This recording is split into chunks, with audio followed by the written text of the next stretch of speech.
Okay, Okay na bago po. po tayo magpasimula mga kapatid, ay hingian po natin ng opening prayer.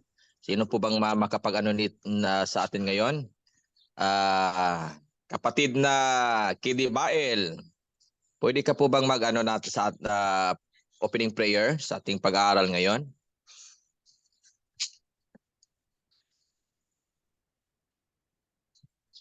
Ano na lang, si kapatid na Jerry Faustino na lang. Kung hindi busy.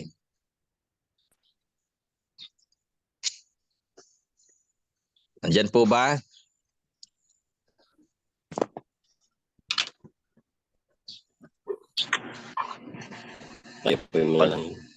Ako na lang po siguro ang mag-opening prayer. Sige po, sige po. Ano muna kapatid? Tayo po ay manalangin. Let's pray. Dakila at mahabagin namin Diyos na lumalang ng langit at ng lupa. Panginoon, kami po ay lumalapit sa inyong luklukan sa mga oras na ito at hinihiling po namin, Panginoon, ang inyong patnubay at gabay na nagbubuhat sa kalangitan at ang pagkasin ng Banal na Espiritu sa aming mga pag-aaralang leksyon sa umagang ito hanggang sa mamaya. At akin pong idinadalangin ang amin pong mga tagapagturo sa mga oras na ito, pagkalooban sila ng katalinuhan na nagbubuhat sa inyo upang maging malinaw ang bawat leksyon na amin pong pag-aaralan at ang lahat na amin pong matututunan sa pag-aaral na ito ay magamit po namin sa amin pong paglilingkod sa inyo at pagpapalaganap ng inyong mabuting balita. Ito pong aming dalangin sa pangalan ng Jesus. Amen. Amen. So, ibigay na po natin ang panahon kay Doc Perral para po sa ating pag-aaral ngayon patungkol po sa ating thesis. Sa lahat po ng mga bago pang enrolled at doon sa mga fast trackers, ay pwede po kayo makapag-sit-in ngayon para na po makapag-advance kayo sa ating thesis. At ang oras po ninyo sa inyong pag-aaral, sa inyong mga subject ay mamaya pa pong magsisimula mga alas 12 hanggang alas 7 ng gabi. At ngayong umaga, 7 to 12, ay para po sa first batch ng nagmasteral po sa Pastoral Theology at Ministry. Kaya ngayon po ay ibigay na po natin ang panahon kay Dr. Ephraim Perral. Good morning and happy Sunday, everyone. Let Good God morning. be Good morning, praised Doc. Good morning. for His goodness and mercy toward us. And here we are in another session concerning our subject research. I understand that research is one of the most basic requirement before you can earn a degree, either masteral or doctoral, and even in undergrad. And research is very, very important because by doing such or by doing so, you will be able to contribute knowledge. And I understand, I think all of you, if I'm not mistaken, all of you have already decided the topic, your topic. And many have already decided on what design they're going to conduct their research. Others are descriptive or quantitative. Others are qualitative. And let me remind that there is a research that is primary research, in a sense that you are the ones conducting that research when none other has conducted that, especially if your study is localized, specific. Maybe others have conducted similar to yours, but you are original in the sense because you are the ones conducting that in your place or in your locality. Specifically, if it is either quantitative or qualitative. For example, understanding or determining the understanding of the Trinity doctrine now you are now referring to a particular place in Bulacan district, etc., etc. So no one has conducted that yet. So you are the first to find out knowledge on that, introduce that knowledge depending on your findings. None has yet conducted that, or else you are duplicating his study. So that is primary research. But in theological nuance, in theological research, generally, you may be finding out something, its meaning, but you are going to conduct a study of other researchers. You may reflect on their findings, you may evaluate on their findings, you may analyze their findings, make your synthesis, make your conclusion out of the findings that they have had. For example, you are trying to find out the meaning of that. Others have already provided meaning, and perhaps they vary on the meanings that they have found in that particular phrase or in that particular term. But you are conducting their findings. That's why you will be reading a lot of journals, because you'd like to find out how they understand that thing. For example, the word,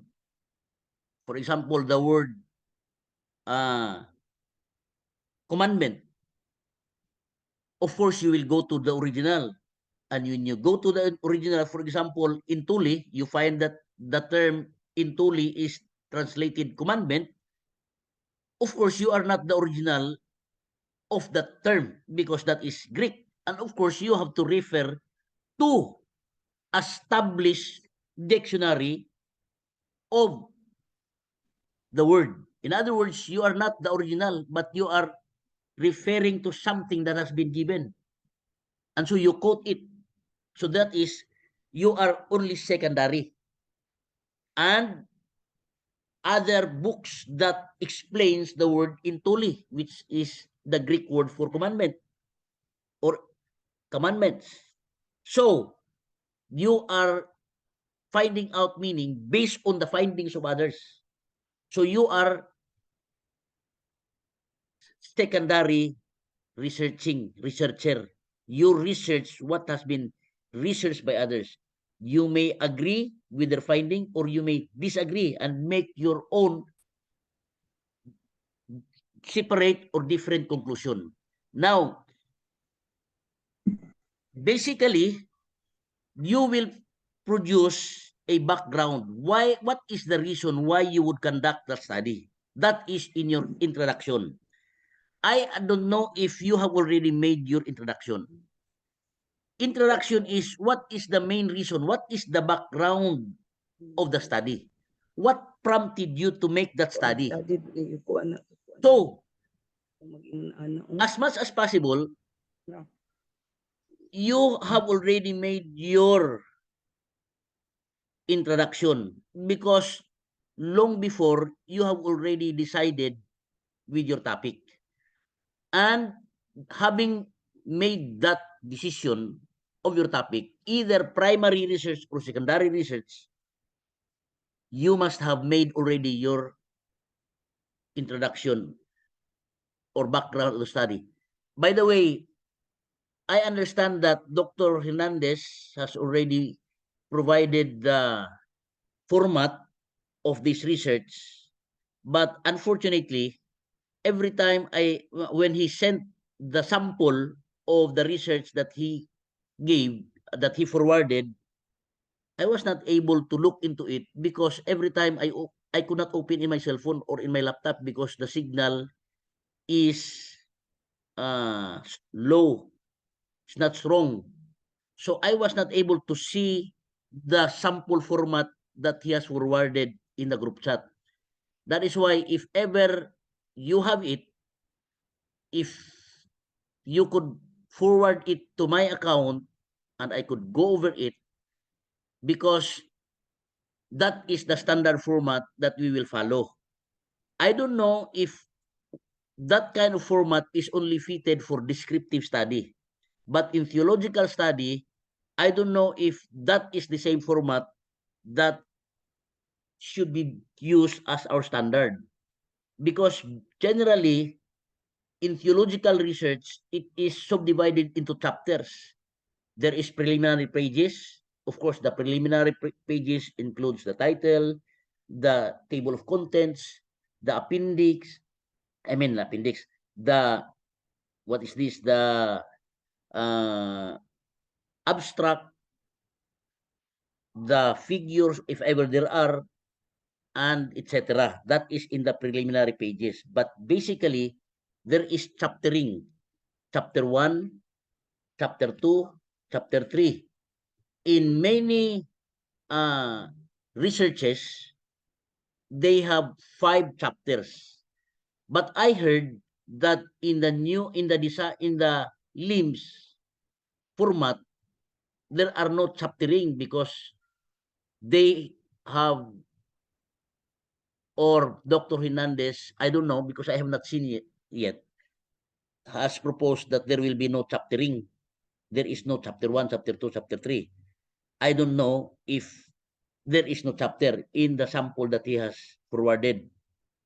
Have you gone over into the sample that he forwarded in the group chat? Anyone?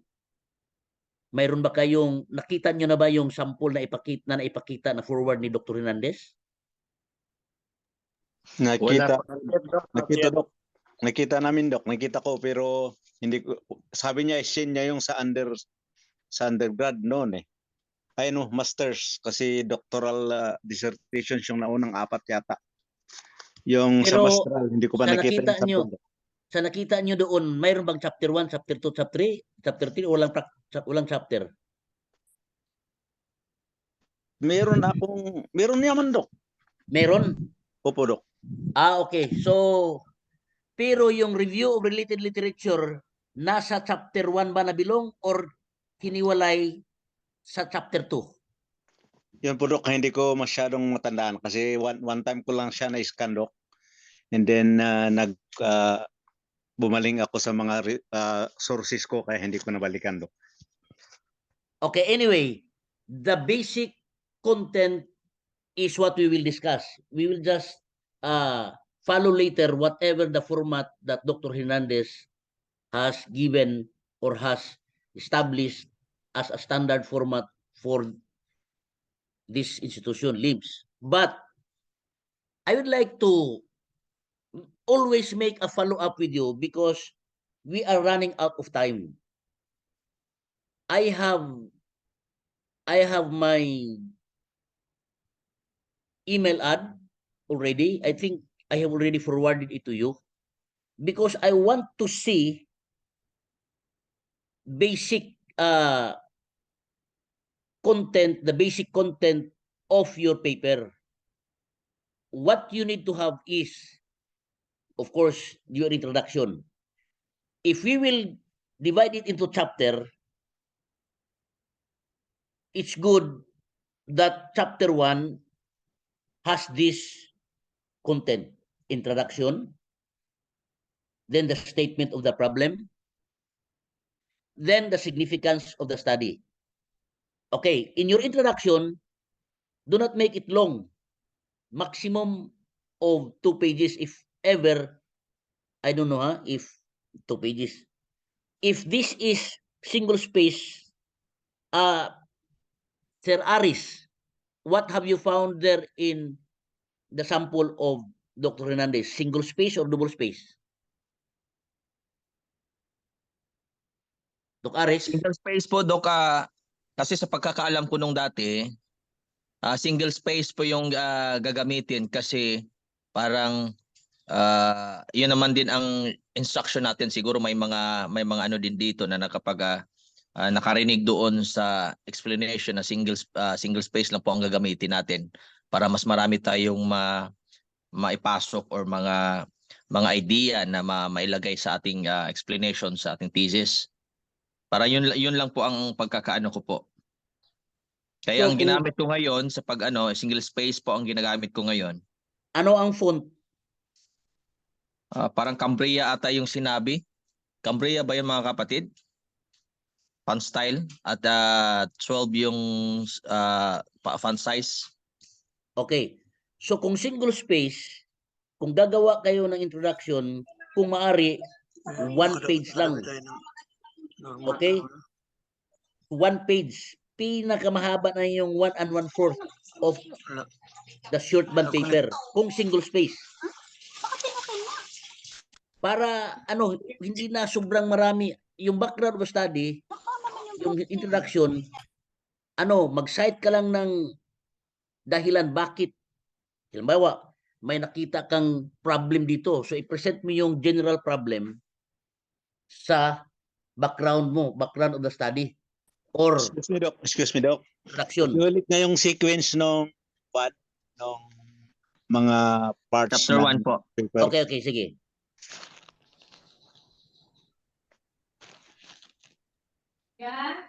Yung chapter 1, Doc, yung ano po, yung structure po ng chapter 1, yung sinabi mo kanina, parang 3 ata yun.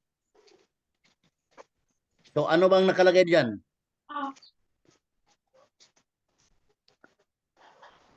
Nagsusulat kasi ako ngayon sa aking introduction.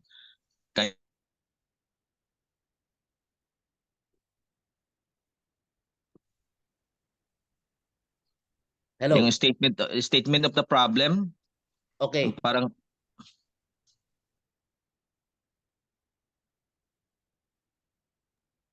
Okay, halimbawa, okay, Docares, ganito. Ang sa iyo ay tungkol sa swan, right? yes po, duck family Okay. po. Ganito ang kasi yung sa iyo ay talagang magtitingin sa Biblia kasi yung Biblia talaga ang primary reference mo at ibang mga documents ay titingnan mo, mga journals, etc., other studies related to duck or swan. Now, in your introduction, you will present the background.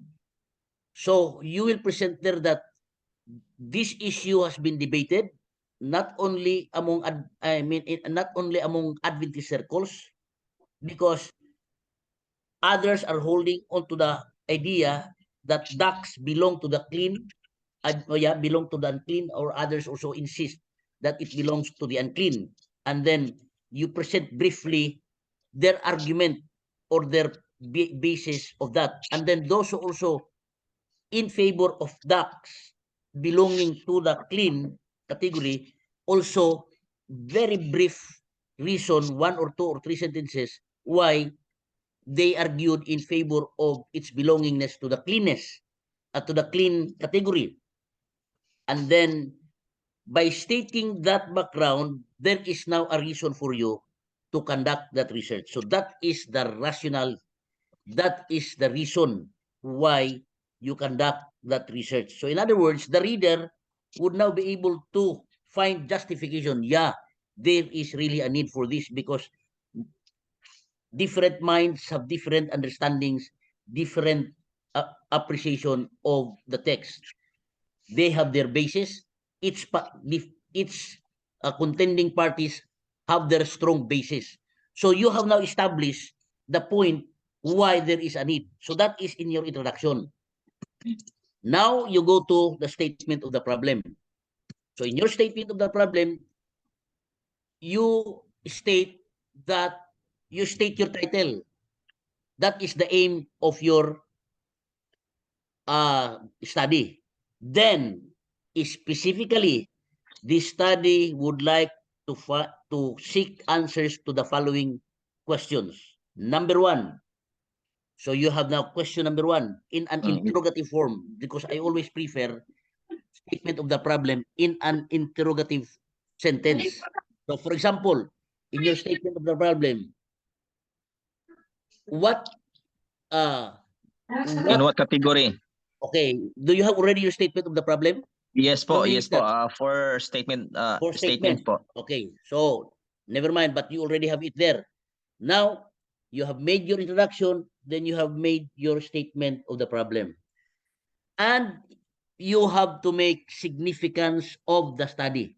So in your significance of the study, you have to make the sectors that your study will have an impact to or impact on. What is the significance of that to theology students? What is the significance of that study to the Seventh-day Adventist Church? what is the significance of the study too. So in other words, you put the sectors or group or any community where your study will have significance. In other words, it may be helpful to that particular community or not, or whatever. In other words, the findings of your study will have an impact or will have a significance to that particular group of people. So you specify group of people or community or sectors where your study will have significance. Significance to the SDA Church, significance to the researchers, current research, or to, to the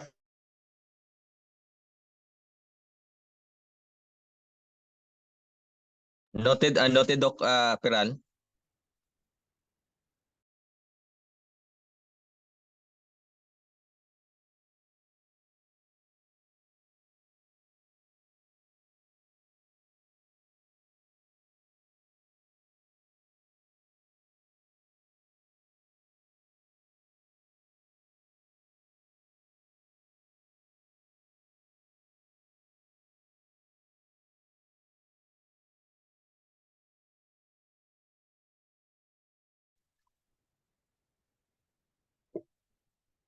Okay, let's continue.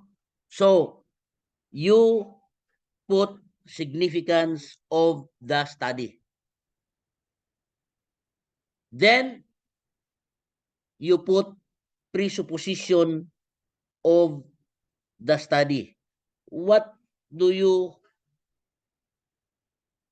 think is the probable result of your study? So perhaps you can presuppose that ducks or swan belong to the clean fowls. Depends, because that is subject to your study. But you have made your assumption or presupposition. So you include that in your chapter 1 if ever there is chaptering. Then your scope, after the significance of the study is your scope and limitation of the study. So in your case, perhaps you can state that this study is limited only to the study of swan by investigating its category, whether clean or unclean. In other words, you will not go into the four-footed beast, you will not go into some other, but limited only to swan or ducks in relation to the characteristics given of the unclean fowls in Leviticus 11 and Deuteronomy 14 or whatever. So in other words, you spell out the areas where your study will not cover. That is in your limitation. You spell out in that section, scope and limitation, where your study will not cover. In other words, this study will not cover blah, blah, blah. This will only focus on this, blah, blah, blah. So that is in your scope and limitation. And then your presupposition, I have already given you the idea on the presupposition of the study. Then your methodology. So what is your methodology? What is the method that you will use in your study? For example, you will say the researcher will employ the historical grammatical or the historical biblical approach to the study. So this hermeneutical approach to biblical studies strives to properly understand the Bible by determining the meaning intended by the original author of the text. For example, in your case, you might touch the tinshimit. So you will discuss the method you will use or what methodology you will employ.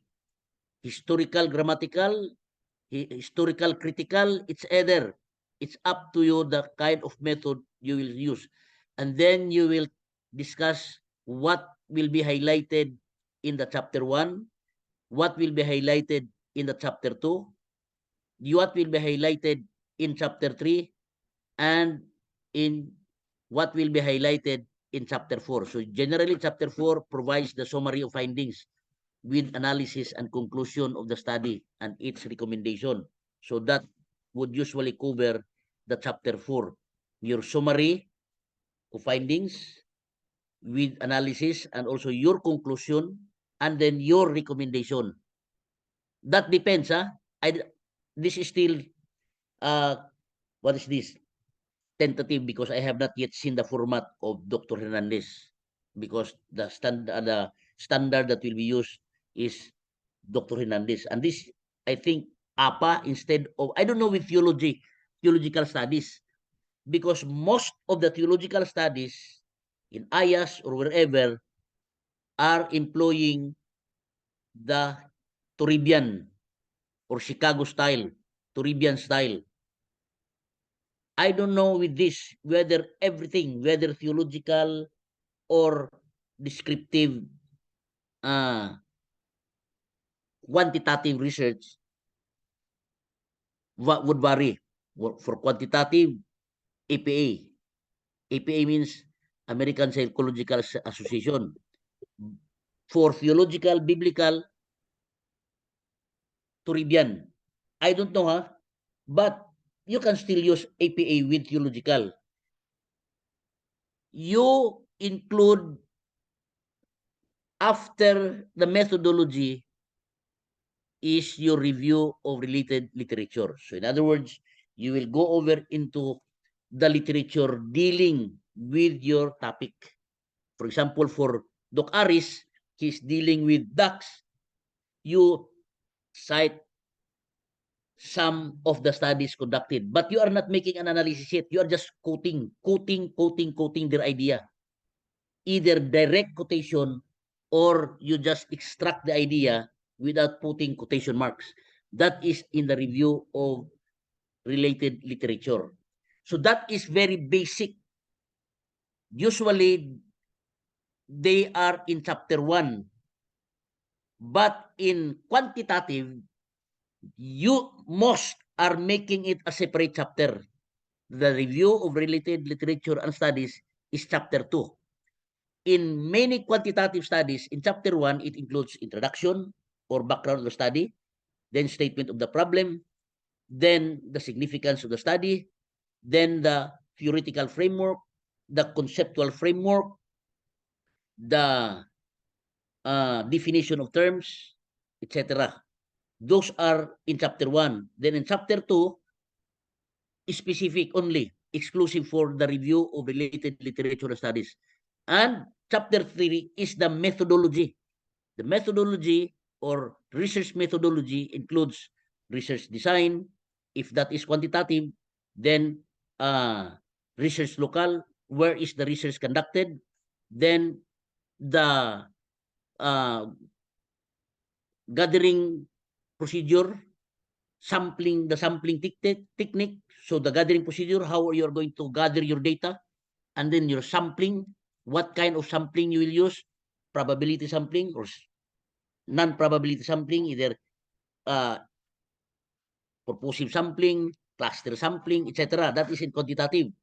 And then you have your statistical treatment. What kind of statistics you will use in your study. That is generally in descriptive research.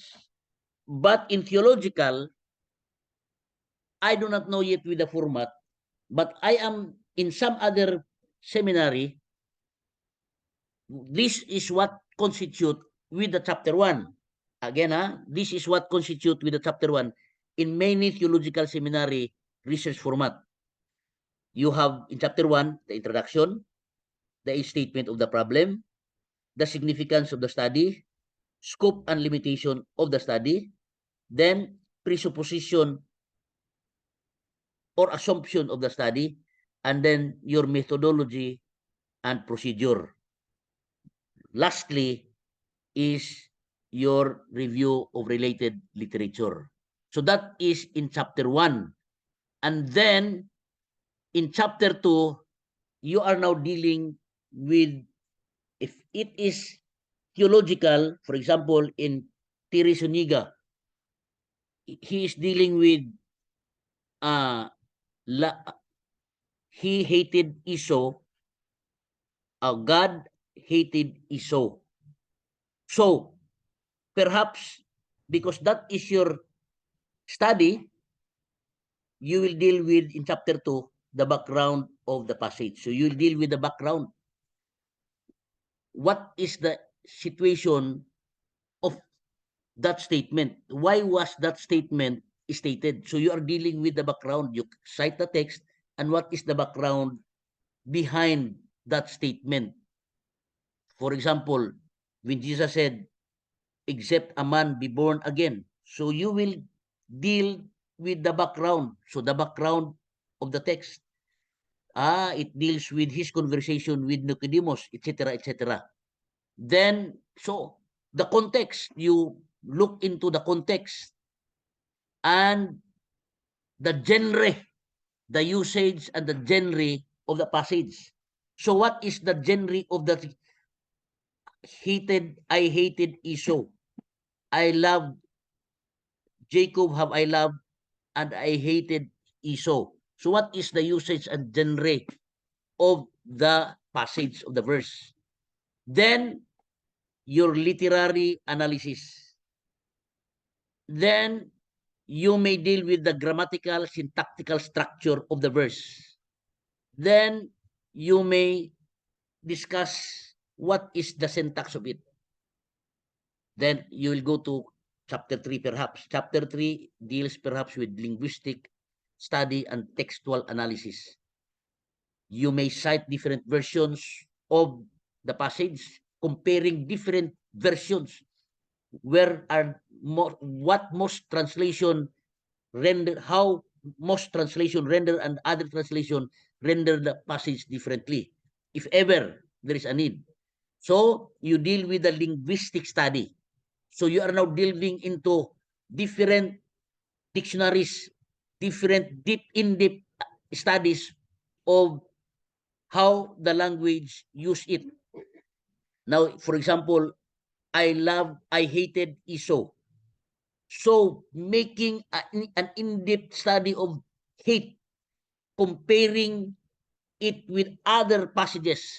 How many times does the word hate is used in that particular book and in the New Testament, or both Old and New Testament in general? So, for example, that text is found in Romans. How many times does the word hate is rendered in the book of Romans, in particular, in that particular book? Perhaps how often it is rendered in the chapter and then in the book. And because Paul is the one writing that, how many times did Paul use the word hate in all of his writings, from including Ephesians, Galatians, Colossians, etc. But is that passage just a citation from the Old Testament? Then how is that used in the Old Testament? If that passage is taken in the book of Malachi, what is the context of Malachi saying it? What is its background? So that is now going into a deeper analysis. So that is in that chapter. So you are making a survey of how it is being used, what is its intended meaning. So that is in that chapter. That would be a lengthy discussion. So that is the bulk of your paper. That is where your conclusion would be based. So you will make an analysis and, discussion and analysis. You now make a balance. You present the other side and you also present the opposite side, and then make your thorough evaluation and analysis, which is weightier, which is more reliable, which is more stronger, which has the greater weight, you argue in your paper as the basis of your conclusion. Of course, your conclusion is the direct answer to your statement of the problem. So, you go back to your statement of the problem. In the case of Dr. Aris, he has 4 interrogative statements in his statement of the problem. So, when you write your conclusion, you answer the first question in 1 paragraph or in 3 or 4 sentences. Then in another paragraph, or you could make only 2 paragraphs or 3 paragraphs in your conclusion. Short, brief, direct to the point, because that will be reflected in your abstract. Of course, your abstract covers many areas, but it is what speaks the totality of your thesis. In one snapshot, the content of your thesis is already reflected there. That is in your abstract. But abstract can only be done toward after you have defended your thesis. You have finished writing everything. That is in your abstract. But we are not dealing with abstract yet. We are dealing with the content of your study. So if ever there is examination of a linguistic data, then you cite it and then argue and discuss, analyze, evaluate, then make your findings. So that will be reflected, of course, in your conclusion. I am giving you the idea how you write your paper. If ever you did the paper that will be the standard format is single space. I forgot the number of pages that Dr. Raja has said, maximum and minimum. How many pages? Minimum of 20. Am I right? And maximum of 40 pages. Dr. Aris, how's that? Hello? Hello? Yes po. How many pages? Yes, Doc. Parang minimum 20, Doc. Minimum of 20. So you can, so at least you have the minimum of 20 because that is single space. So you have to see to it that your preliminary pages or your chapter 1 will only cover, let's say, 4 or 5 pages. Your 15 pages will deal now with the very meat of your paper. So, if you can make your introduction 1 page or 1/4, 1 and 1/4, then your statement of the problem 1/4 of the page, because it's only single space. Then your significance of the study 1/2 or 1 page, let's say 1 page or 1/2 page, because not so many it will cover. So you already have 2 pages and a half. Then your presupposition of the study 1/4, because it is single space. Then your methodology 1/2. So the maximum of your chapter 1 would only be 4 to 5 pages. The maximum in chapter 1, let's say 4 pages. And then you will go to your chapter 2. Again, your chapter 2 will deal with, I have mentioned a while ago, I hope you are taking notes. In chapter 2, you deal with, it depends on the kind of, review of related literature will produce a little longer of your chapter 1. Review of related literature, maybe 2 pages, more than 1 page or 2 pages, not so many because those are just review. Then you will go to chapter 2. So the background, you will deal with the background if it is biblical. Now, in those who are conducting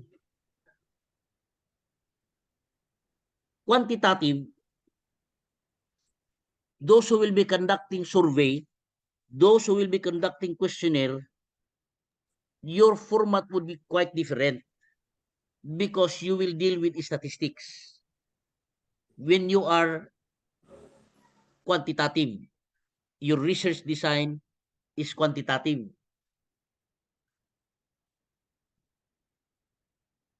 How should I distinguish this? Because in this class, there are those who are quantitative in their study, others are theological, which is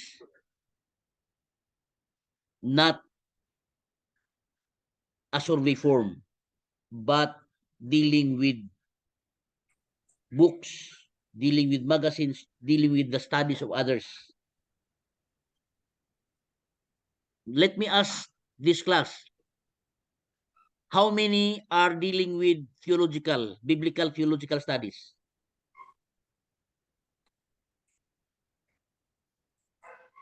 How many?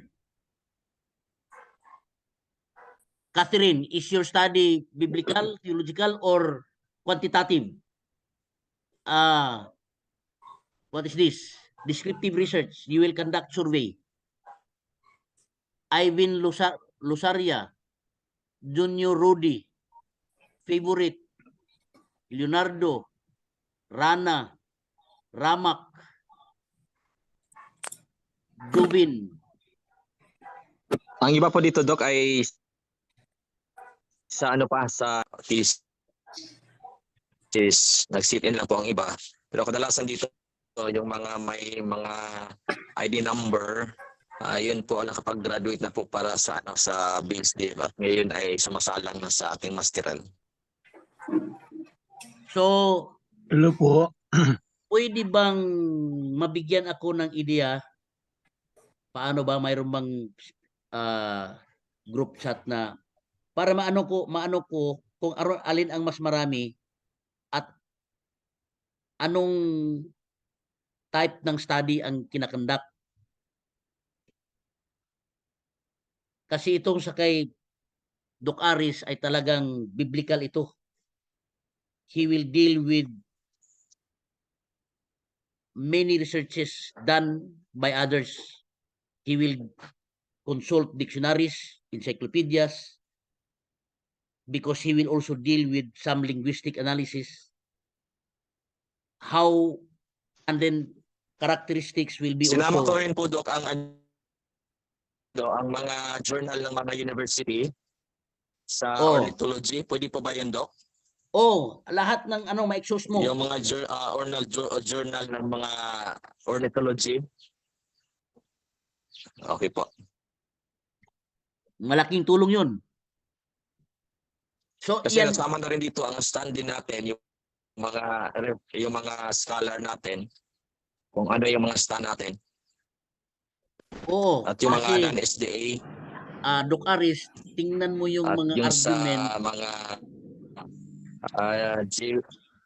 yes. Tingnan mo yung sa discussion and analysis mo kasi i-present mo rin yung mga those who are holding to the position that ducks and swan belong to the unclean, foul. They must have their basis. They must have their study. They must have conducted a thorough study. So look, you also present in your paper their basis and you make your own analysis because the panel would also evaluate how the panel would look into how you make your analysis. on the points that they have presented. So you look into their argument, their basis, theological basis, linguistic basis, etc.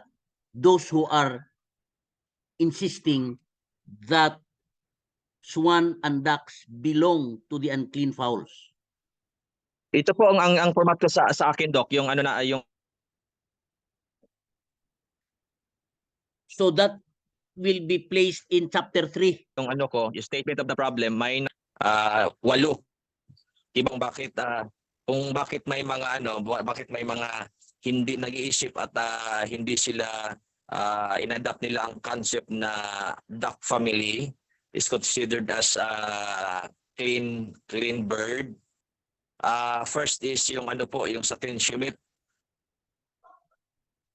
Yung mga, kasi i-present po yan lahat, yung naniniwala na it belongs to the clean, at saka yung mga naniniwala na belongs to the Sa unclean. tinshimit yung rason. Kaya hindi pangalawang rason po yan na may mga Adventist din na nag-subscribe sa concept na ang duck ay isang bird of prey. At ang pangatlo naman ito ay ducks and geese are scavengers. So that's why that's the reason kung bakit suitable for food. Birds So that with is fit. So that dahil must with be fit daw, found, Doc Aris, that must be found in your paper. So you have to make your analysis. You have to balance it without any bias, so that your paper would really be reliable.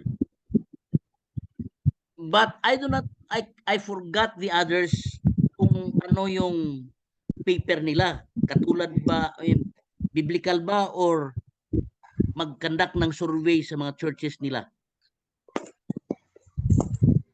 Para maano, kasi dalawa yun daw hindi yun daw ang ibig magkaparehas. sabihin kung bakit nagiging unclean.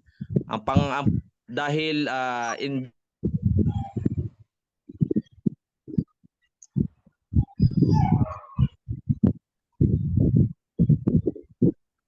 Hello. Parang nawala. Doc Aris, parang nawala ka. Hello po, magandang umaga po. Good morning. At tanong lang po kasi first time po namin ngayon na umattend. Mga new kami, Okay. enrollees. Hindi pa po namin alam kung ano po yung aming category. Bali 5 kasi kami nag-enroll dito, magkakaiba na hindi po namin alam. Pasensya na po, mag-inquire lang po ako ng konti para maintindihan po ng aking mga kasama kung saan po Okay. kami hindi po kasi pa namin alam.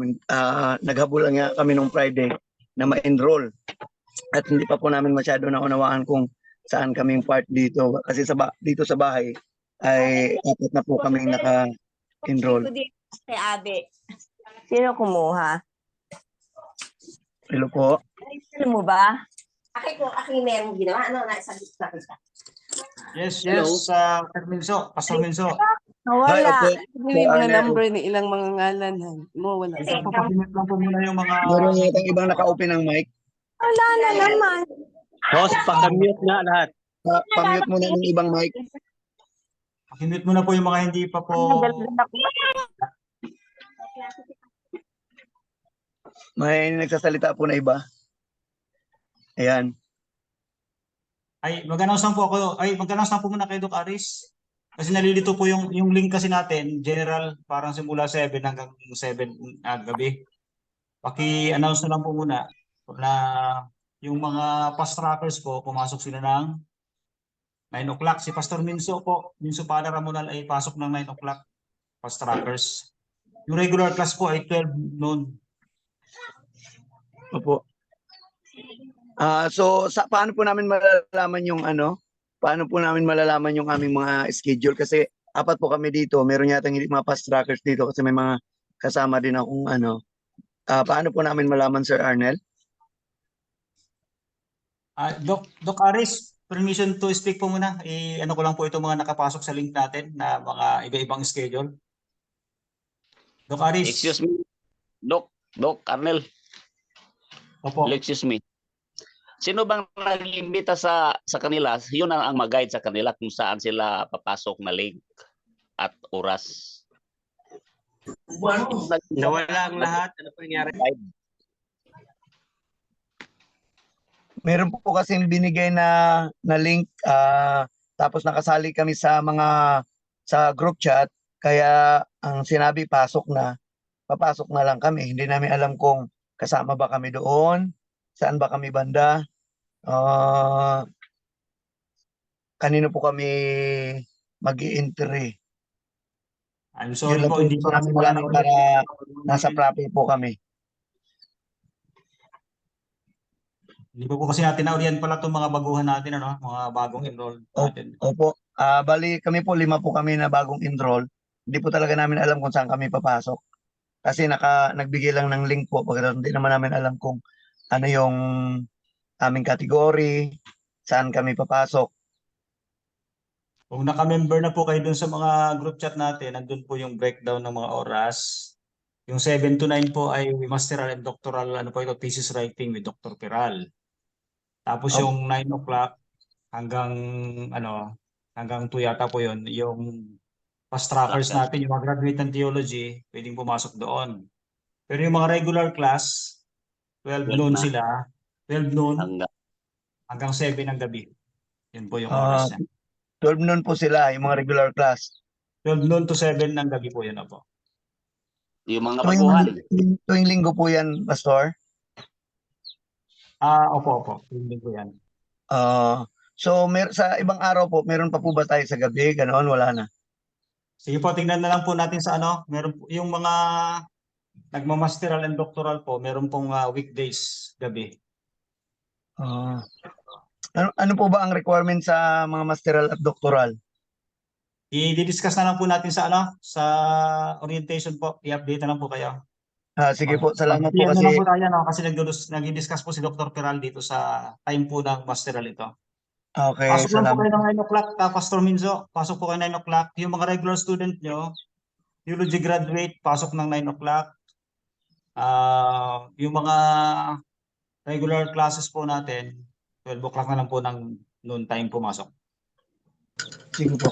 Sige po, thank you po. Back to you, Dr. Perral, Dr. Aris. Pasensya na po, may mga newly student po nakapasok sa ating link. Isang link lang po kasi itong gagamitin hanggang gabi. Pasensya na po, thank Dr. you. Perral. Opo, sige po. Hindi pala yan pang ano lang.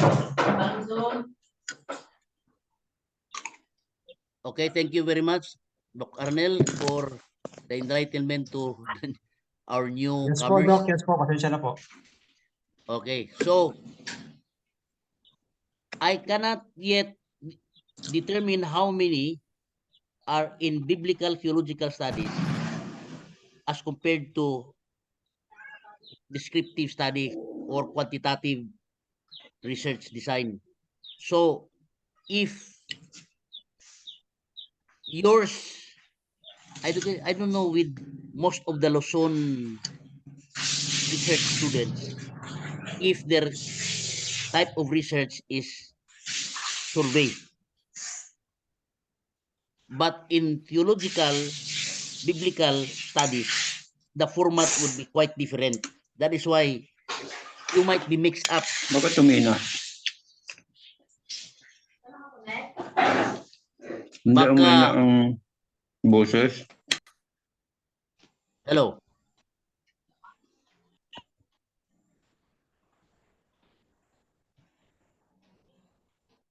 Okay, so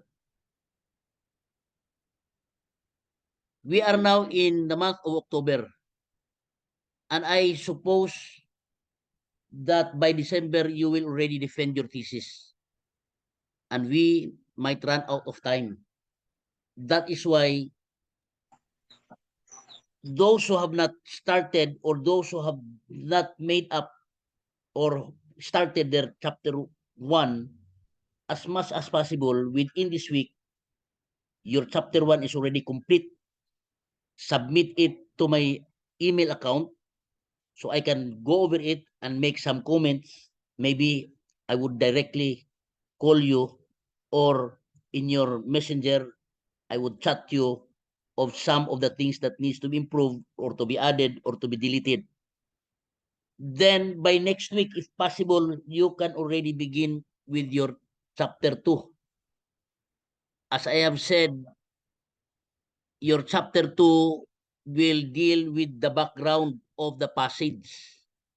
You will, for example, you are dealing with a text or a term of the text. For example, you will conduct the study of the meaning, all Israel will be saved. For example, of what is this?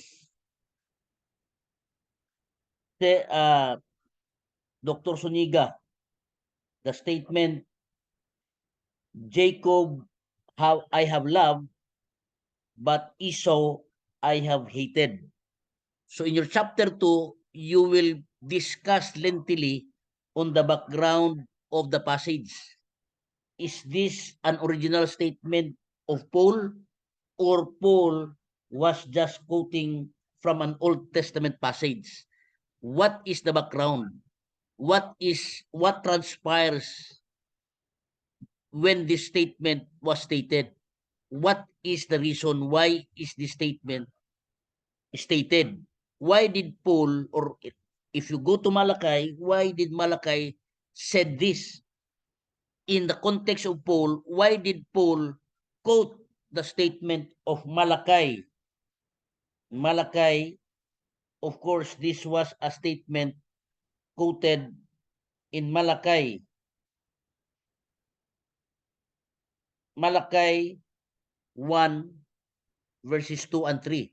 So what is the reason why Malachi said this, and what is the reason why Paul cited Malachi in his discussion of Romans chapter 9? So that is in the case of the research of Sir Tsuniga. And then the usage and the genre. So that is if you are dealing with biblical text. So what is the genre? The literary analysis, the grammatical or syntactical structure of the passage. That is what you will lengthily discuss in chapter 2.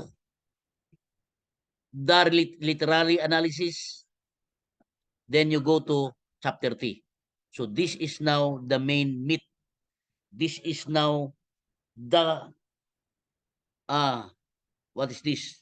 The presentation, the arguments of the other side, and the argument of the contending side. Or if ever there are contentions.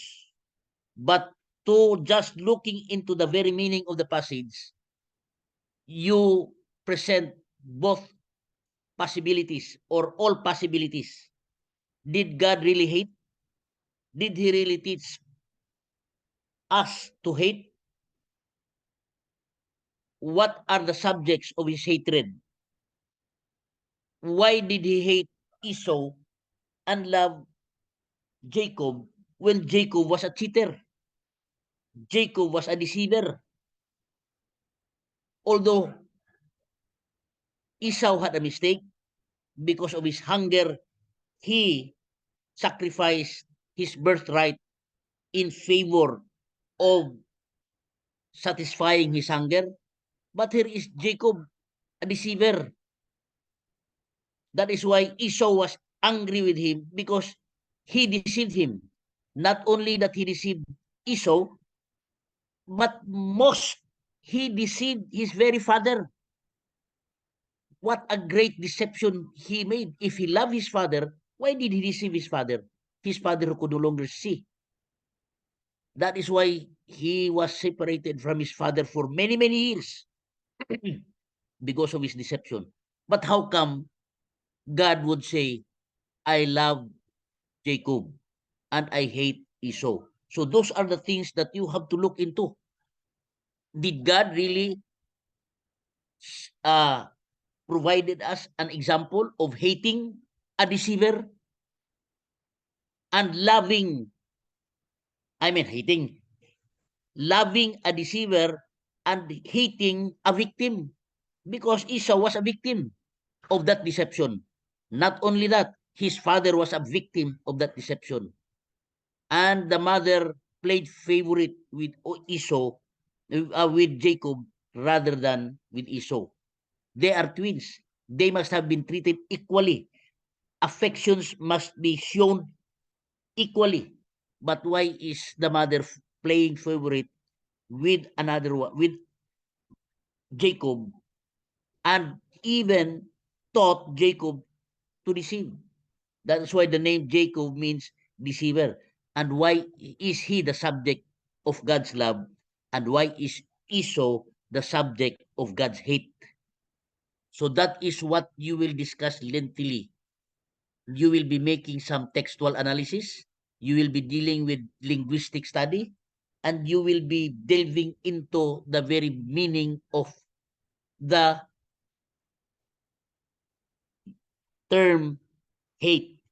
And then you make an analysis of the meaning of hate as used in different other passages, in the context of Paul's writing, in the context of the New Testament.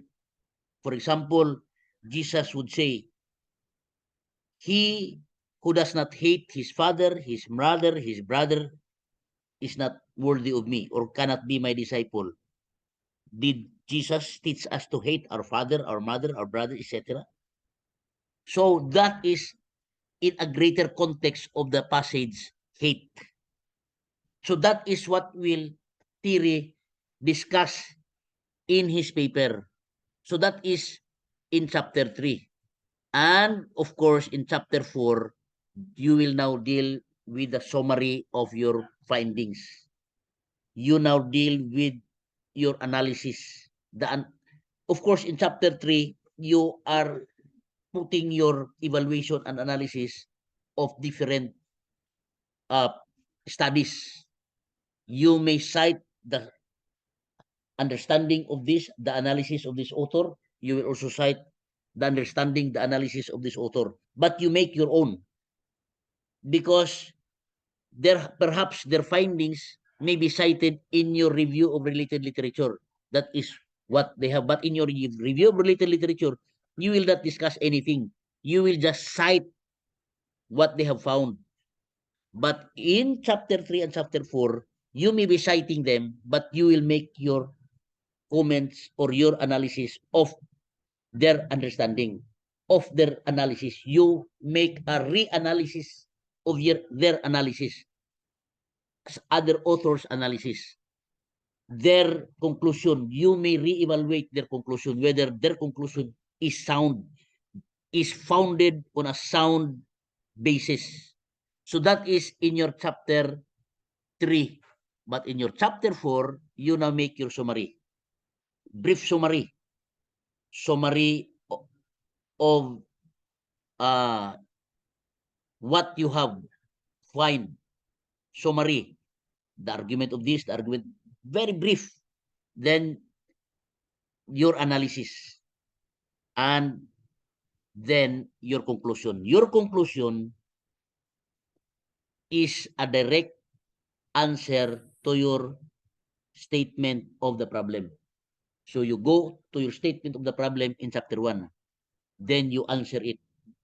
Of course, your answer is based on your chapter 3 and chapter 2, because you have there dealt with thoroughness and with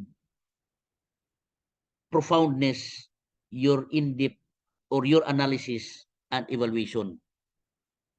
And then your recommendation.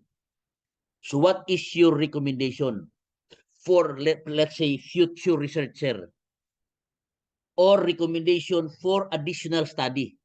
So you may recommend a study related to your study, because you have not covered that area in your study, because you have stated in your scope and limitation the study that is only covered, areas that are only covered by your study. That is your scope and limitation. Perhaps in your recommendation, you would make a recommendation, a study similar or directly or indirectly related to your study. Or in some others, that is in biblical study. In quantitative research, your recommendation would also be related to your study or further study that is necessary or needed, so that others may conduct a study to enhance your study, because your study has limitation. Further enhancement of your study. So that is perhaps what you will write in your recommendation. So I hope all of you will begin. Today is Sunday. You will target that if possible, Wednesday, Thursday, your chapter 1 is already complete, and submit it to me with my email. I will chat you my email. Submit it so I can go over it and make some, if ever there are corrections, additions, subtraction to be deleted, to be added, etc. Then next week, because our date today is 8. Am I right? So by the end of this month, in this month of October, if possible, you can already finish your chapter 2, if possible, chapter 3. So that by November, everything is already finished and you are ready for defense. The thing is, in your Perral na. defense, Si Perral. hello. In your defense, there may be some revision. The members of the panel might require you to have a slight revision, and very difficult is the major revision, restructure or overhaul your paper. That is why it depends on who the members of the panel are. But if you are up to date with your paper, we can check it closely and give some, what is this, necessary changes if ever there is in your paper. You have to ask for some grammarian to check your grammar, because it takes time. When you submit to me your paper with many grammatical errors, or there is a necessity of restructuring a paragraph or a sentence because of grammatical problem, I suggest that before submitting it to me, the grammar is already corrected, so that what we will be dealing with is just correcting the content. Whether these elements you have put in the paper need to be deleted or to be enhanced. Because if we have problem with grammar, it takes more time. That is why I believe you have friends there, wherever you are. I just presume that all of you are expert in writing because you have graduated a degree already. So there may be just slight problem with grammar. But you ask somebody to let your writing be read and then do some correction, slight correction with the grammar, so that when it is presented, we will not deal with the grammar, but we will just deal with the content itself. Whether the paragraph that you have put in your paper is irrelevant or valid. Because I might suggest that you remove this paragraph. This has no relevance with your study. This is not necessary. Something like that. Or I may ask you to, what is this, put this thing in your paper. because this is necessary. This element is absent in your paper. Go over it. For example, for example, in the case of Romans 9, I love Esau, I hated Esau, and I love Jacob. So you look into the Greek word of love and you look into the Greek word for hate, and then make a comparison of it in the Old Testament. What is the equivalent of that and how it is being used? So you make a survey of that term being used. How many times does the word hate is used in the book of Romans? And then compare it with how Jesus used the term. So in the overall New Testament context, you can get an idea whether it has dual meaning, triple meaning, whatever. In what sense does the term or is the term being used? Does it have a usage in a primary sense? Does it have a usage in a secondary sense? Does it have a usage in a tertiary sense? You have to look into it. That is why your paper would be very sound when you come up with your conclusion. Because most readers would look into your title and then to them there is no need of reading the whole pages. They would go directly to your conclusion. And upon reading your conclusion, they might be surprised of your conclusion. That is the time that they would go to your explanation in your body of the paper. So the main body of your paper is chapter 3, partly of chapter 2. That is why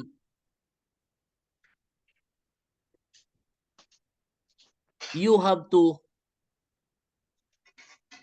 be very conscious of the time element that is left for us. Because if I'm not mistaken, by December there is graduation. And of course, prerequisite to graduation is your paper. If you will not hurry up with your paper, I don't know if you can defend your paper. That is why I will be providing you with my email. If possible, within this week, you have already finished your chapter 1. Again, for biblical studies, this is the format. Chapter 1, introduction, statement of the problem, significance of the study, scope and limitation of the study, presupposition or assumption of the study, then methodology and procedure, and lastly, the review of related literature. That is in chapter 1. As much as possible, you finish it within this week. For the quantitative, in your chapter 1, you have the introduction, you have the statement of the problem, theoretical background, you have your conceptual framework, but this is subject to change because I have not seen Dr. Hernandez's format. But you have there again, let me repeat, you have your introduction, statement of the problem, theoretical background, conceptual framework. So this deals with the independent and dependent variable.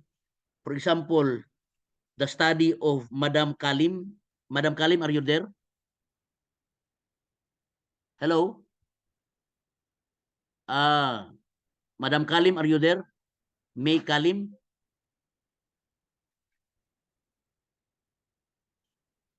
I could not exactly recall your title. What about Janice Daniel from Luzon? Hello? From Kalawit, Doc. So that, Permission to speak, no? Mindanao, Doc. ah, From Kalawit ko, Doc. Zamboanga del Norte, Doc. Okay. May I be given the title of your study? Is your study quantitative? Yes, Doc. We talked last time, Doc, about the Again, what is your title? backsliding of the newly baptized Seventh-day Adventist church members, Doc. Is your study qualitative or quantitative? When I say Quantitative. qualitative, you will conduct one-on-one interview. But if it is quantitative, you will provide questionnaire. We talked about providing questionnaire, Doc, last time. Okay, so yours is quantitative. I think it's Yeah. Dr. Hernandez who will handle with your study. But of course, I don't know if there is you have conceptual framework, theoretical background, significance of the study, definition of terms, and then in review of the related literature, whether it is chapter 2 or part of chapter 1, I don't know the format. Then your research methodology. You state there your research design, your sampling technique, because you will conduct questionnaire. How many respondents do you plan to respond to your questionnaire? So your sampling technique may be purposive sampling or cluster sampling, convenient sampling. What is this? How many percentage will you get as your respondent to your study? So there is sampling technique. And then your respondents. Who are the respondents? Are your respondents members of the church, non-members of the church, male or female, whatever? If ever you want to put in your statement of the problem, the first question, what is the demographic profile of the respondents? So you will have there perhaps in your demography, sex, male or female, then age bracket, then perhaps educational background, length of membership, length of duration of being in the faith, let's say 20 years in the faith, 5 years in the faith, newly baptized, etc. It's up to you if you will include that in your demographic profile. And then you have your research locale. Where is that conducted? Where is the locality? Perhaps the whole province, or consisting of one district, or one local church. That is your research locale. And then your research instrument. So what will be your research instrument? Is it in a form of questionnaire? Then you will attach in your appendix your questionnaire. That has to be validated. Your questionnaire must be validated whether the questions that you have put there will really address with your research, will really address your statement of the problem, will really in totality address your title.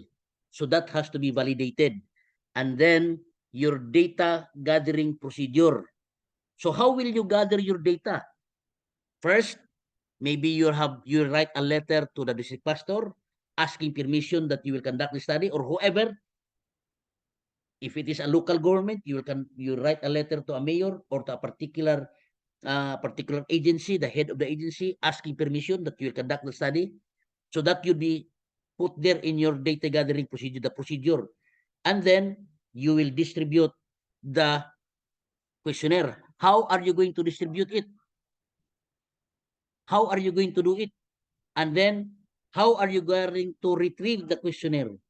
Then what next step you will do? You will tabulate the result and then make whatever it is, ANOVA or t-test or what kind, because you will provide it in the statistical treatment of data.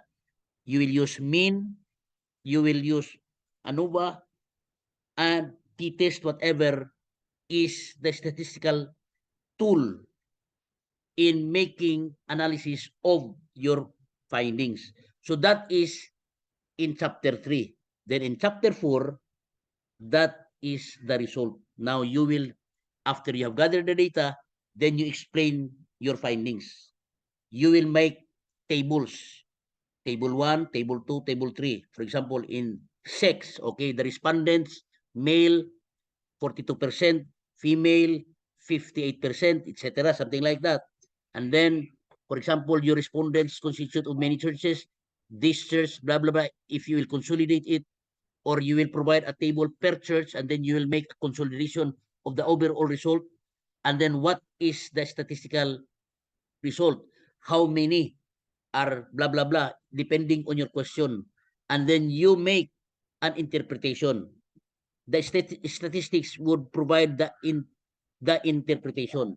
So you go back then, when you go to chapter 4, you go back to your chapter 1 in your statement of the problem. So this is now the result. What is the demographic profile? Demographic profile, 42% are men, 50 blah blah percent women, male, the female. This is the one, the respondents consist of more in the faith, 20 years in the faith, money, this is the respondent, the percentage of respondents newly baptized, etc. It's up to you. I'm not saying that this should be found in your paper, but just a sample in your demographic profile, question number 1. Then question number 2.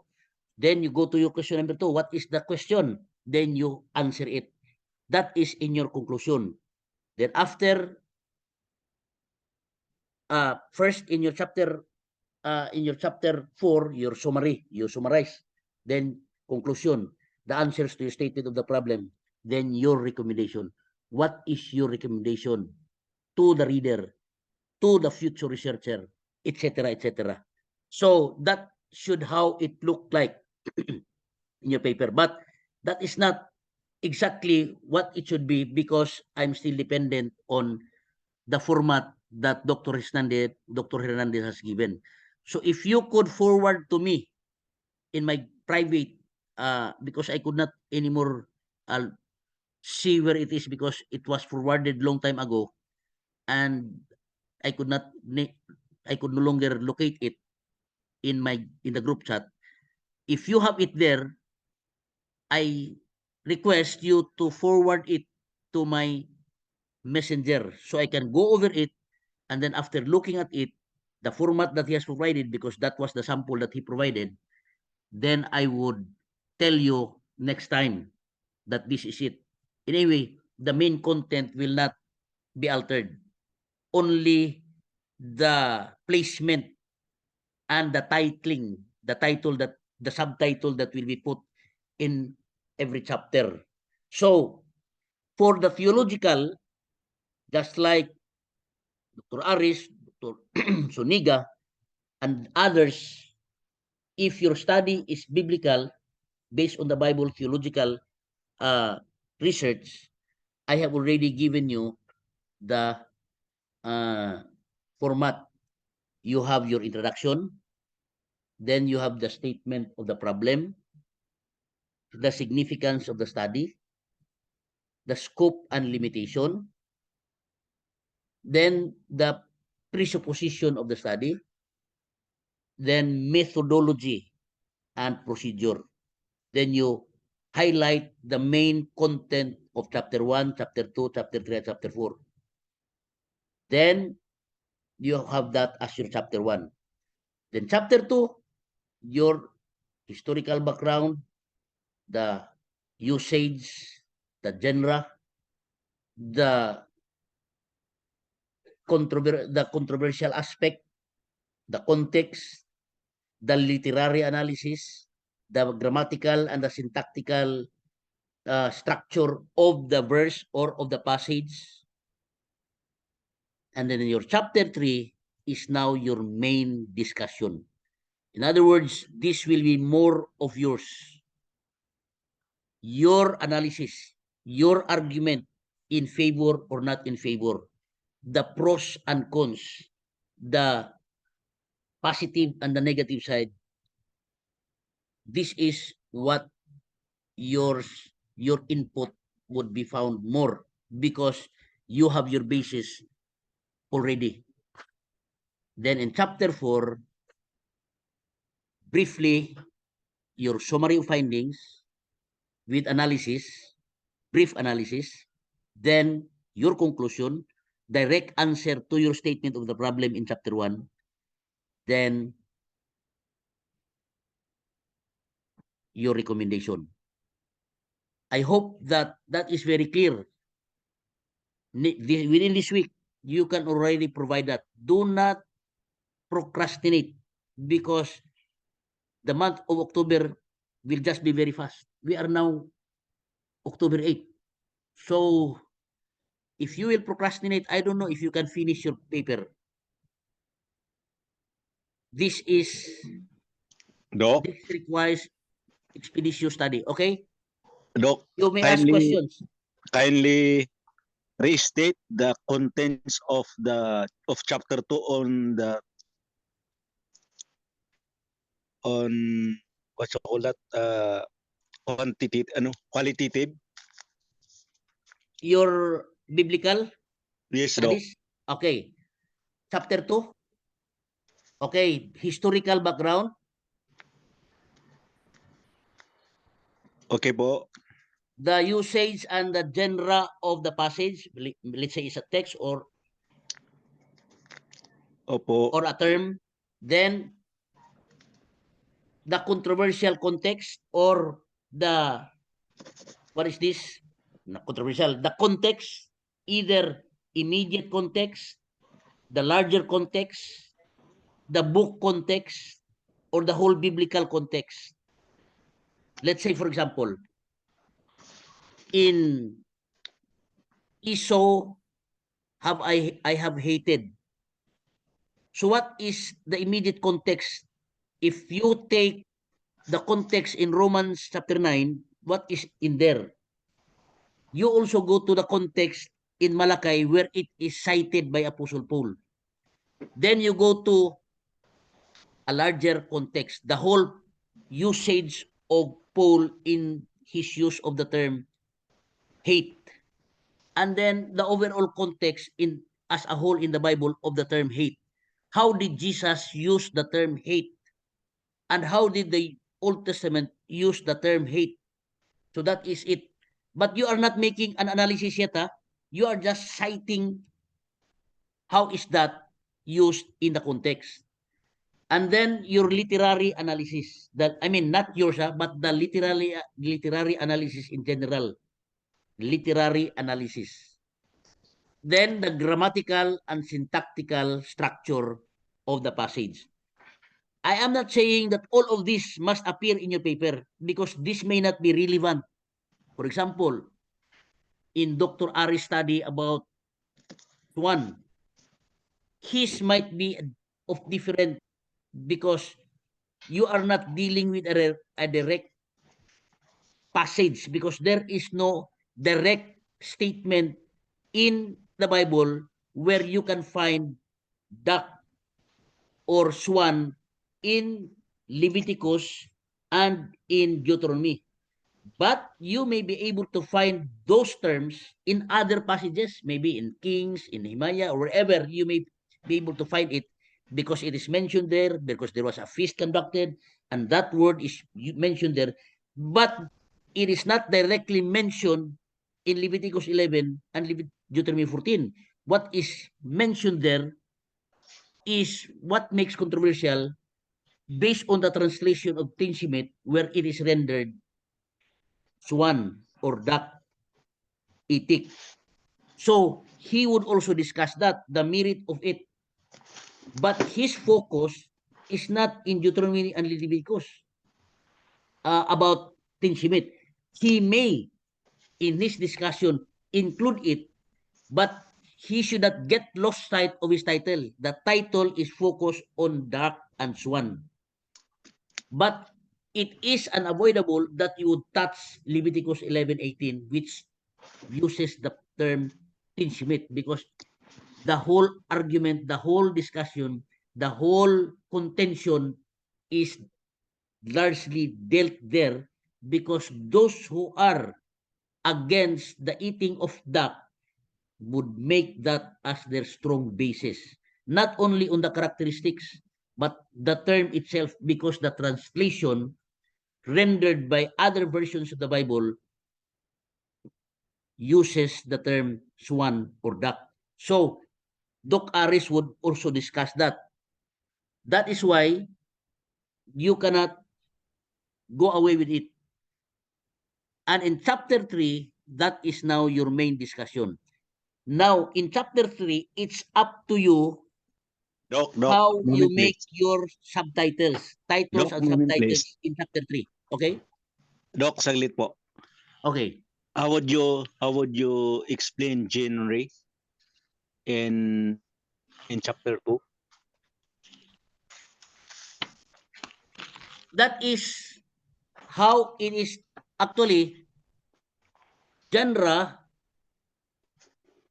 is how the term is used. We are dealing somehow with translation already.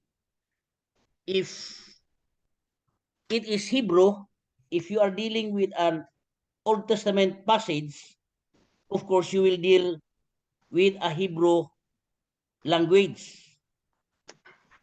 Okay po. If it is New Testament, you will be dealing with Greek, Koine Greek. Of course, there are two areas of Greek, which is classical and Koine. You will deal with Koine Greek. And of course, you have to look into the category of artistic composition. The kind of literature that is used, characterized by similarities in form, style, or subject matter, that is the genre. Again, how is it being characterized in form? The word itself, the style of how it is stated in a passage or the subject matter. So, that is, what is this? You will put in your chapter 2. The genre. Okay, Doc. Thank you po. Okay. Thank you, Doc. Again,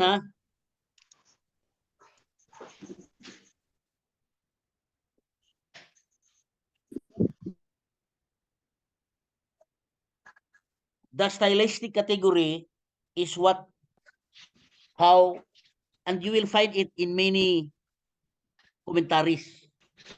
Again, it is not yours. In chapter 2, you will be citing books. You will be consulting books, either dictionary, theological dictionary, commentary. So again, your genre deals with your stylistic category, especially of literature. What literature is that? Of course, either it is prose or poetry. In other words, the kind of literature that is being used, especially Greek literature or Hebrew literature, the type of how it is said. Again, this is not necessary in all papers. If you find it necessary, you put it there. But if it is not necessary, you don't have to put it there because it depends on the nature of your study. But you have to provide literary analysis, then grammatical and syntactical structure of the passage. How did Paul put it? You look into the structure. Others would provide a chiastic structure. That is how it is literally analyze the literary structure is somewhat giving us a hint of the meaning of the passage.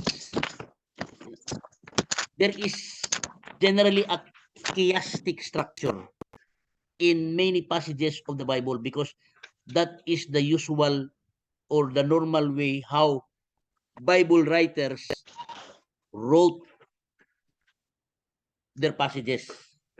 We all understand that the Bible has no number verses. It was just added later. There was no chapter. The Bible has no chapter, no verses. We now cite in chapter 2, verse blah, blah, blah, chapter 3, chapter 40, verse, chapter 10, verse. You always cite it in chapter and in verse. But there is no chapter and verse in the original passage. That is why when Jesus would quote Isaiah, he would just say, have you not read in Isaiah, the prophet Isaiah? Jesus would not say in chapter blah, blah, blah, and in verse blah, blah, blah. Paul also would just say, it is said blah, blah, blah. There is no chapter and there is no verse. But you can sense a literary structure in the way it is written. And maybe you can discover it yourself, or maybe others have already discovered it. So you just quote or you just cite what others have discovered in the genre or in the literary structure and the literary analysis of a particular passage. Not necessarily your analysis, not necessarily your discovery. Maybe you may have your discovery of the literary structure, literary genre, but you may quote or cite others what they have discovered and put it in your chapter 2. But in your chapter 3, more are yours. Your analysis, your personal evaluation. You may cite others, you may quote, and you may agree or disagree with others. For example, you will cite in the reservation, according to Mr. Bruce, that in his appreciation of this passage, that the meaning of hate, blah, blah, blah, and then you disagree. In my analysis, I disagree with this finding, blah, blah, blah, because of this, blah, blah, blah. It's up to you how you write. Whether you will cite the pros and cons and then you side with the more weighty and more favorable points, and then you discuss it as your discussion, because that is how you look at it. So chapter 3 are more of yours. You may cite others, you may put it there, but it's more of your evaluation, it's more of your analysis, it's more of your appreciation. So that is in chapter 3. Again, in chapter 2, you have your historical background. You cannot do away with it. You should always have that historical background. Then the usage and the genre, it's up to you whether you will put it there. But there is already a literary style, literary structure that can be found. Is it in a poetic form? Is it used in a metaphorical sense? Is it used in a strict literary sense? It's up to you. But generally, you will be able to find it by looking at some commentaries, by looking at some studies of the other authors. That is what you will put there. The literary analysis of other authors of that particular passage. How did they find the literary structure of the passage? Is it written in a chiastic form? Chiastic or not? If it is in a chiastic form, then you provide it there. But the ultimate basis now of your study, because you will now make your own analysis and discussion, that is in chapter 3. I hope that you are able to get it. But for quantitative, The quantitative deals with instruments, questionnaire, to gather data. The gathering of data for theology is not that you will conduct interview, is not that you will give questionnaires, but the gathering of data is through reading, comparing the study, the analysis of others. But you will not be dependent of their study and of their analysis. You make your own. So you go into dictionary, the meaning of the term, theological dictionary, or the very meaning of that passage according to Hebrew or according to Greek dictionary, etc. That is where you should deal greatly. So I am expecting, again, let me reiterate, I am expecting that within this week, all of you must have your chapter 1. Then perhaps on the next week or two, you have your chapter 2. And then toward the end of this month, you already have your chapter 3 until November. And chapter 4 will only take a few days. You can already put your summary of findings, then your conclusion, and then your recommendation. What takes greater time is your chapter 2, much more your chapter 3. Do not procrastinate because we will run out of time. Time is very fast. I cannot remember the date for your graduation on December. That is presuming that all of you can already defend. Because I think the month of December is already your defense, or maybe toward the end of November is already a schedule of your defense. We will seek the schedule of Doc Raja on the schedule of your defense. If there are many of you, it takes time for your defense. Each one of you will make a defense. I don't know how long will it take for one student to defend. And if there are 20, it takes longer time. That is why it's more advisable that all of you by November can already finish everything so that we can have enough time for your defense, because time of defense takes longer time. And if ever there are revisions, it would be better if that would only be slight revision. But if it is major revision, again, that is difficult and you may not be able to graduate. So we hope that if ever there are revisions, they may be slight revisions only. Slight revision, not major. And by that, you can already bookbind your thesis and then have it filed in LIMS, LCMBS. Hard copy or soft copy. I don't know what will be the requirement of Doc Raja. So that is it. Any question? We only have few minutes left.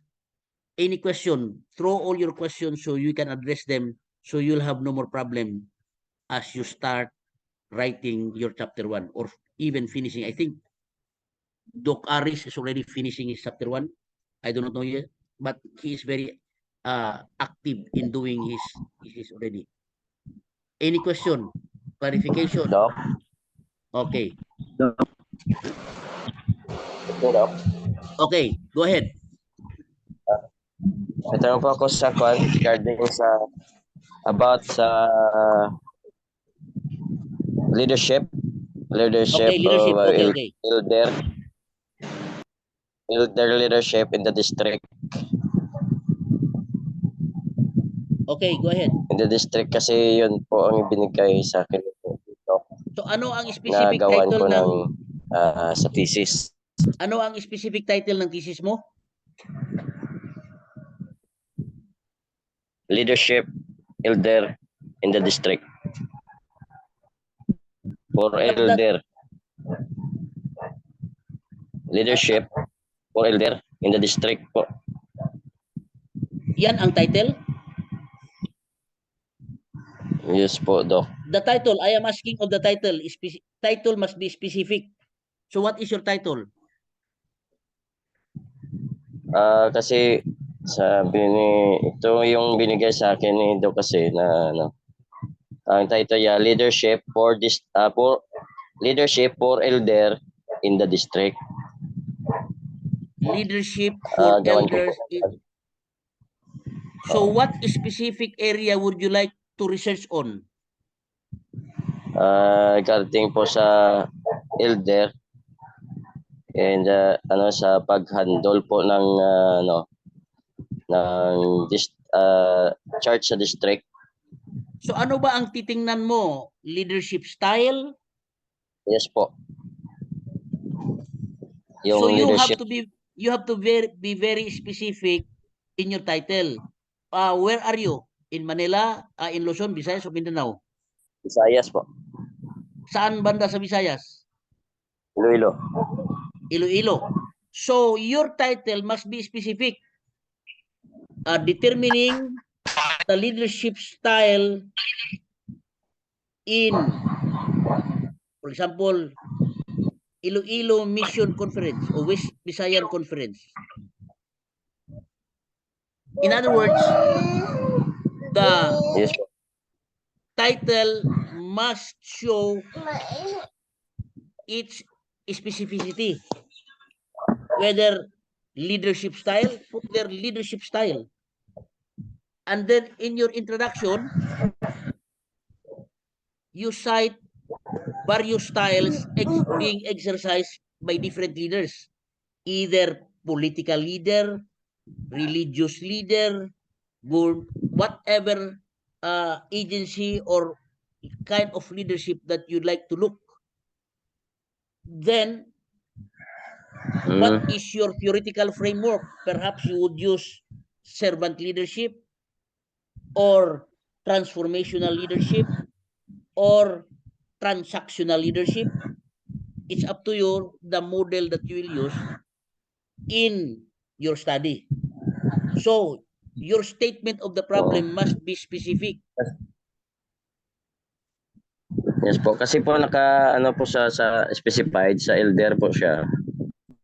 Na-approve na ba yung title mo? Po ba Na-approve na ba? elder for Na-approve na ba yung title mo? Na-discussion na ba yung title mo? O ngayon pa lang muna i-present yan? Ayun po. Kasi ito yung binigay ni Doc Ray na ito yung gawan ko ng kuan kasi wala pa daw ito. Oh, yun yung naibigay sa iyo pero siguro hindi specific. Broad, ibig sabihin yung naibigay mo ay topic, hindi title. Iba yung topic. Anong topic mo? About church leadership. Topic yan. Pero pag title, very specific na yan. So ano Yes, ba ang titingnan mo doon sa leadership? Nagawan mo na ba ng specific title talaga? Ano ang titingnan mo? Leadership style ba talaga ang titingnan mo?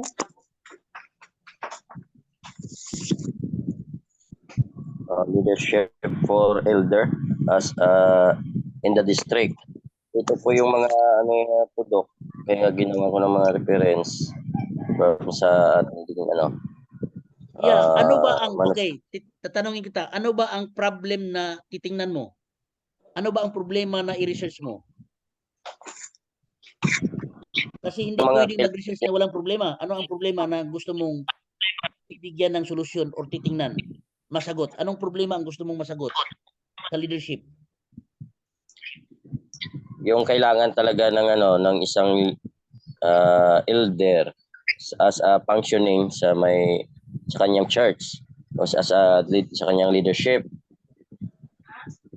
So ano ba? So ang na ko dito assistant church pastor. Kumbaga pa katuwang ng pastor po. ang Kaya kanyang sa ano ba ang problema na titingnan mo o kailangang sasagutin mo sa research mo? Ano ba ang katangian ng isang elders according to the Bible? Biblical ba itong study mo? Opo. Halimbawa, very common na yan na ang katangian ng mga leader ay naisulat ni Apostle Paul sa Timothy at saka sa Titus. Nilagay niya yung mga elders ganito, ang mga bishop ay ganito, a woman with one wife, ganito, able to teach. Given na yung katangian na yan. So ano ba ang i-research mo? Yung practical leadership po ng isang elder. So ano ba ang problem na tingnan mo? Kasi sa ngayon, dito maraming elder na hindi po gumagana ang kanilang leadership. Isa po yung problem dahil so ano ba ang basihan mo na nasabi mong hindi gumagana? Binabase mo ba sa theories of leadership, style of leadership, or yes, binabase mo ba ayon sa naisabi ng Biblia? opo. Ako natin patutingnan kasi sa ginawa ko na ginbase sa Bible at saka yung practical na ginagawa. So magkaiba po siya. So ano ba ang design ng study mo? Ano ba ang design ng study mo? Biblical theological or descriptive design or quantitative? Mag-conduct ba kayo ng survey dito? O hindi? Hindi naman po. Bali, ang biblical ano po siya, Doc? Hindi po siya sa quantitative. So ano ba talaga Biblia ang basihan mo sa pag-aaral mo? Mag-research ka anong nasabi ng Biblia? Anong nasabi ni Ellen White? Anong nasabi ng ibang mga books tungkol sa ideal leaders? Or titingnan mo kung anong mga style of leadership ang ginagamit sa mga pastor ngayon? Ano ba ang problem? Kung halimbawa, ipa-construct sa iyo ang statement of the problem, ano ba yung mga tanong na dyan para sasagutin?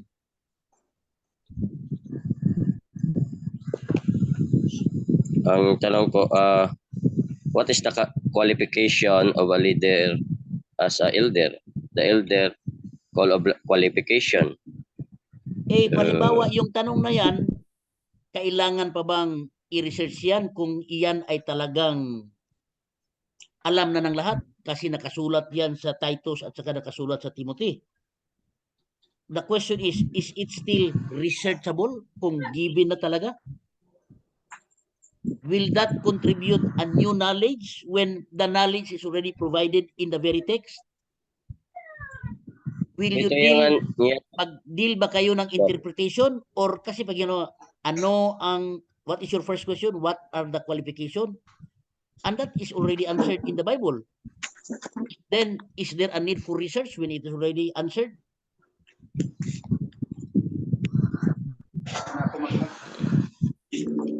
Okay, Doc.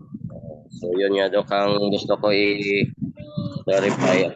In other words, your research needs to be answered because there is no answer yet.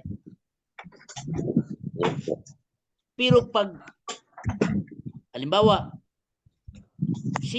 ano ang pangalan na ibinigay ng Mesiyas na ipinadala ng Ama?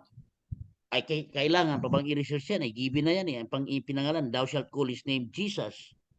In other words, when you conduct a research, see to it that it is not clearly answered yet.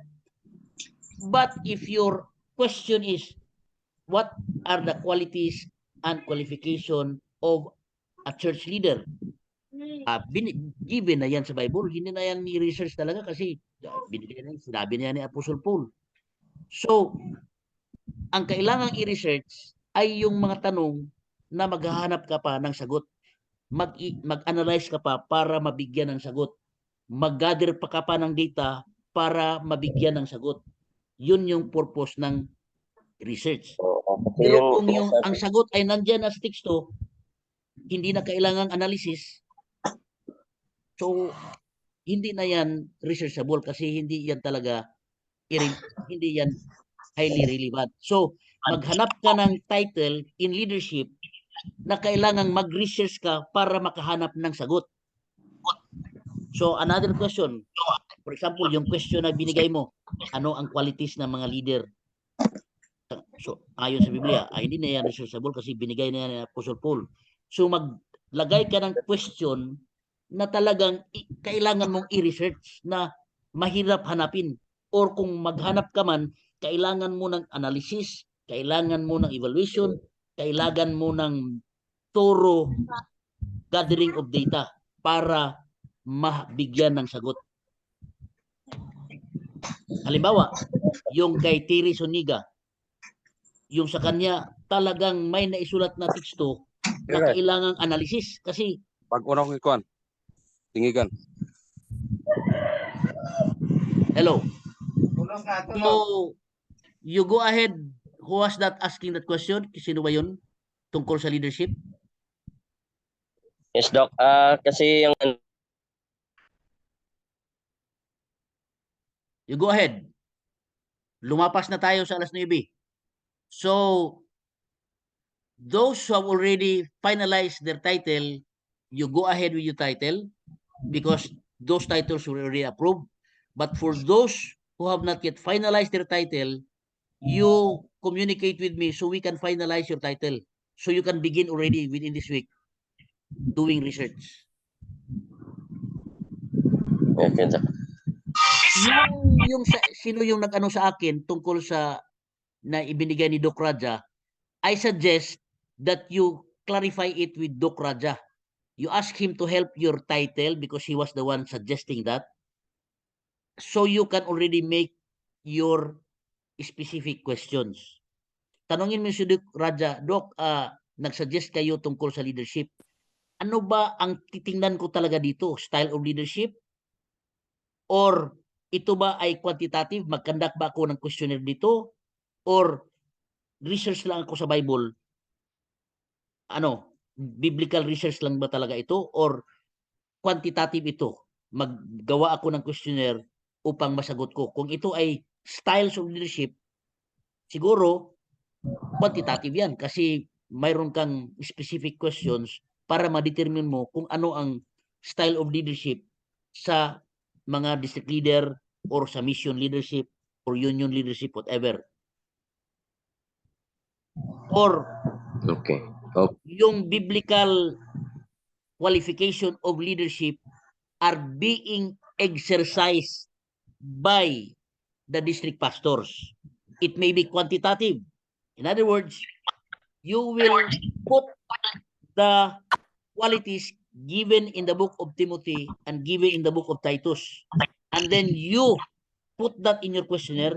Let your members answer it, whether they have followed it or they have exercised it. And then you make gathering of data through questionnaire, make an evaluation based on the findings, and then you will be able to discover, in this aspect that Paul is saying, the perception of most members is that they are not following the biblical qualities of a leader. Depende you tanong, you ask Dr. Raja what is in his mind regarding your study para malagyan ng specific, what I said, again, specific direction of your research. The title must be specific. Yes, po, Doc. Broad. Kasi pag sinabi mo lang leadership, ay very broad. Anong i-research dyan sa leadership?